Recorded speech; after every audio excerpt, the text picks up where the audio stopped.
L'info écho avec Capital.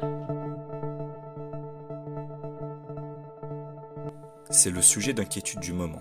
Sommes-nous sur le point de vivre un nouveau krach boursier ? Pour l'économiste Marc Toiti, chroniqueur pour Capital, la réponse se pose plus que jamais. Nous vivons une époque très dangereuse, car jamais une bulle en bourse ne s'était reformée aussi rapidement, avertit le président du cabinet ACDEFI. Selon lui, l'explosion récente de la bourse dans un contexte mondial risqué pourrait déboucher sur un krach similaire à celui de 2009, voire de 1929. Du côté des propriétaires immobiliers, c'est la taxe foncière qui donne des sueurs froides. L'automne dernier, ils ont subi une augmentation spectaculaire de 7,1% au minimum de leur impôt foncier. Pour 2024, les propriétaires craignent donc un nouveau coup de massue. Et mauvaise nouvelle, les valeurs locatives cadastrales, qui servent de base au calcul de l'impôt foncier, vont à nouveau augmenter. Du côté des mairies, plusieurs communes ont déjà annoncé une hausse de la taxe foncière.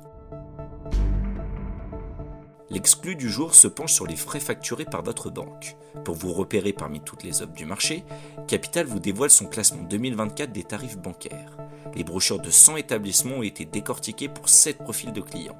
Mauvaise nouvelle, les Français paieront en moyenne 2,1% de frais en plus cette année. Mais tous les clients ne sont pas logés à la même enseigne. Et certaines banques ont la main plus lourde que d'autres. On termine par la personne du jour. Demain, mardi, marque le grand retour de Guillaume Musso. Après une année de pause, le romancier à succès publie aujourd'hui son nouveau roman, Quelqu'un d'autre. Ce thriller, son 23e ouvrage, sera sûrement l'un des best-sellers de l'année. Car en termes de vente, Guillaume Musso peut se targuer d'avoir été, plusieurs années de suite, l'auteur le plus lu de France. Mais l'an passé, c'est une jeune romancière de 33 ans, Mélissa D'Acosta, qui lui a volé la première place du podium. C'était l'info écho avec Capital.